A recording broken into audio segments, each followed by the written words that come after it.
Hello, hello, my bookish besties, long time no see. Here's what happened.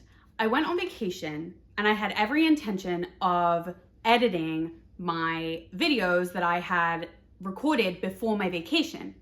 And then I got to this vacation spot and the Wi-Fi was abysmal. And no matter how hard I tried or how long I waited for things to upload and download and all of the loads, it didn't work. Nothing was working, and so nothing got edited, and then I couldn't upload anything or publish anything. And then we had a couple of personal things that we had to deal with, and so I have been creatively dry as a bone. There's not a single creative thought that has been going on in my head, and massive slump. I was in a little baby slump, massive slump. So needless to say, this has not been conducive with successful YouTube uploading, but worry not, because I know some of you are worried. I'm back. I'm back and better than ever.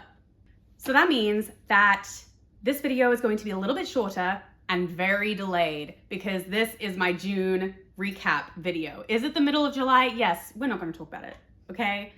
We're just going to enjoy the books that I read in June, and then usually I would have a July TBR following that. I did record a July TBR. I will not be reading anything from the July TBR because, as I said, slump. And I have some library books that I need to get through that I am trying to just like plow through and get out of this slump. So the July TBR will be remembered fondly but never seen again. So let us go back in time, before the slump, before the vacation, to a very happy and jovial Abby as she recounts the wonderful books that she read in June. Enjoy. And I missed you guys. Okay, enjoy. June was a bit of a weird month for me because I'm in like a little bit of a baby slump, like a diet slump, a slump light, if you will. However, June wasn't necessarily a bad reading month for me. I read 5 books, which is good. So I'm not really sure where that leaves me, you know? But one thing I will say that surprised me this month is that I am in the middle of a book right now, The Heir Apparent by Rebecca Armitage. The Boons is thirsty, please hold. So I'm reading The Heir Apparent right now by Rebecca Armitage and I'm halfway through. I thought I would love this book. I talked about it in one of my previous videos where I was like, this is gonna give Princess Diaries vibes. I'm so excited, blah, blah, blah. I'm halfway through and I'm struggling, which is so surprising because I had such high hopes. But I think that this is the book that's put me in my diet slump. Now, here's my problem. It's a library book and it's due back at the library like tomorrow.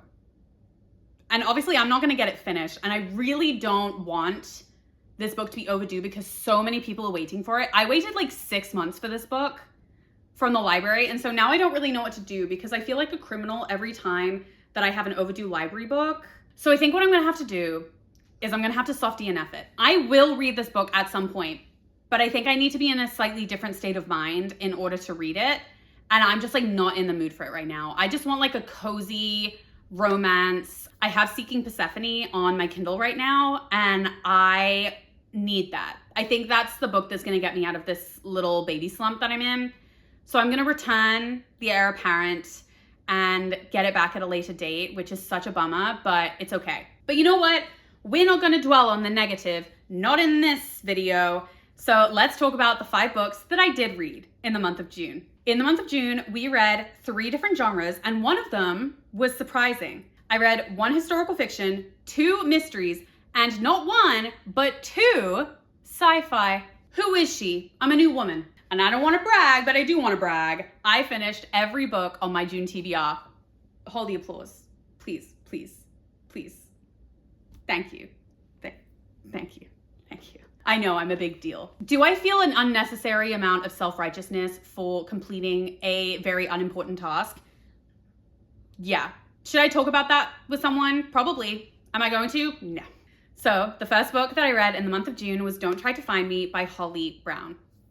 This was a very character-driven mystery book. It wasn't, well, I'm not gonna say it wasn't high stakes because it was high stakes, but it didn't really get my heart racing. Don't Try to Find Me follows Molly, and she leaves a note on her fridge saying, "Don't try to find me. I'll be okay. I'll be better. I love you." And she disappears. And it follows Molly and her mom, but her parents, as they try to find her. And you find out why she ran away. And I'm not going to tell you why, because it's a pretty big reveal as to why. And it just like makes your heart sink. But you follow Molly as she realizes the reality of what it means to leave home at 14 for the reason that she did. And it also follows her mom and her going over the mistakes that she made in her life that could have driven Molly to this point. And also her father. And we don't really get his POV, which I think was unfortunate, but we do get like a little bit of insight into his mindset when we see Molly's mom's POVs. And I really did enjoy this book, and I found myself wanting to pick it up, wanting to find out what happened, because I was like, Molly is in such a bad situation. I don't know how she's gonna get out of this situation. It really was high stakes. And I was just like, I need to know. So this book, I gave a 4-star. I definitely do recommend it.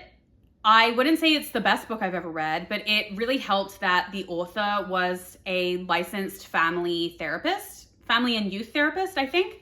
And that really shone through in the story because it felt like she really understood the mindset behind some of the conversations and some of the decisions that these characters were making. And one of the characters is actually a psychiatrist. So that really just like shone through, and I appreciated that insight. I don't think I'll keep this copy. I think I'm gonna give it to like a free little library and let someone else enjoy it. But I did really enjoy it. So the next book that I finished in June was one that I had actually started in May, and that was Death Comes to Pemberley by P.D. James. I watched the BBC miniseries Death Comes to Pemberley, oh my gosh, 10 years ago probably, and I really enjoyed it. And I didn't realize that it was a book until one day I saw it, and I now own it.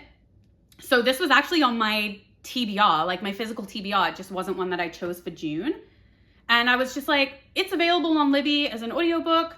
I'll just give it a try. And it was a good time.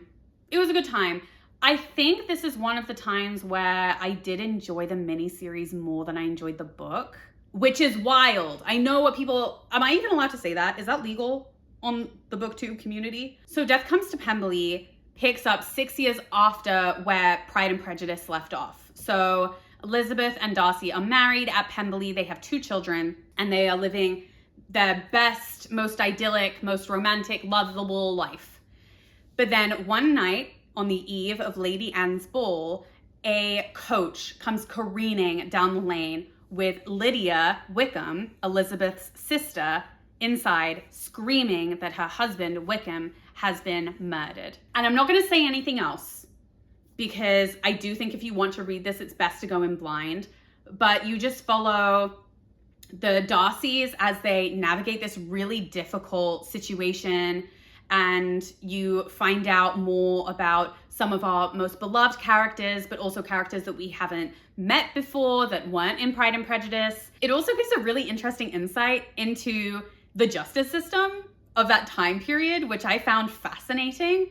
So I really recommend this book for people who love Pride and Prejudice. I love Pride and Prejudice. Anything to do with Pride and Prejudice, I will pick it up and I will read it. I gave it a 3.75 star because it was a bit slow. And like when you are building on the work of Jane Austen, I'm just sort of like, you've got big shoes to fill. And it just was not, there wasn't as much wit between Elizabeth and Darcy, which is one of the things that I love about their characters, is that they have banter and they're able to be themselves with one another. And you didn't really get that in this book. But I definitely say it's worth a try, and I definitely recommend the miniseries because it's got Matthew Rhys in it, I'm pretty sure, who I love. The next book I read in June was I Who Have Never Known Men by Jacqueline Hartman. I'm not going to go on too long about this because I did talk about this in my previous video, but we essentially follow one woman along with 40 other women who are in a cage, and we follow them as they, through crazy happenstance, get out of the cage and explore the world that is around them. It's a very short book. It's 160-ish pages. And it's beautiful prose. It's beautiful prose, and it was really gut-wrenching. And the way that it explored platonic female love was so beautifully written and also heart-wrenching. I do wish that we had had more of a conclusion, more of an understanding of why things happened the way that they did. But I highly recommend this book. It's short, it's not gonna take you long to read, and it does really make you introspective. It's a character-driven book about women and what happens when humanity is stripped away and women are forced to create their own reality. And it's beautiful. It's really well done. And I think that book will stay with me for a long time. I gave it 4.75 just because there were times where I was like, I don't understand what's going on. I do recommend the Afterword.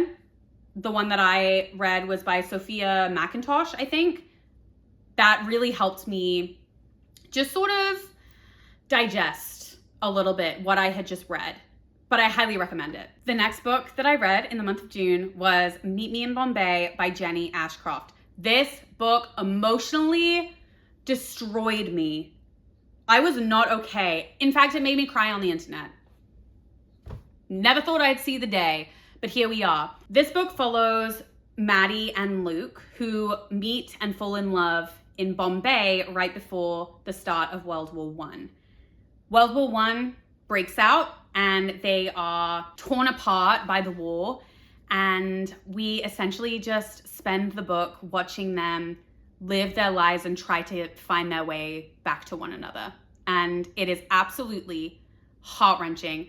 The characters are so well written. It's so emotional. You feel for every single one. There's not a single character in that book that I did not care for. And every time anything happened to any of them, good or bad, I laughed with them, I celebrated with them, I cried with them, and I was not okay by the end of it. I was not okay.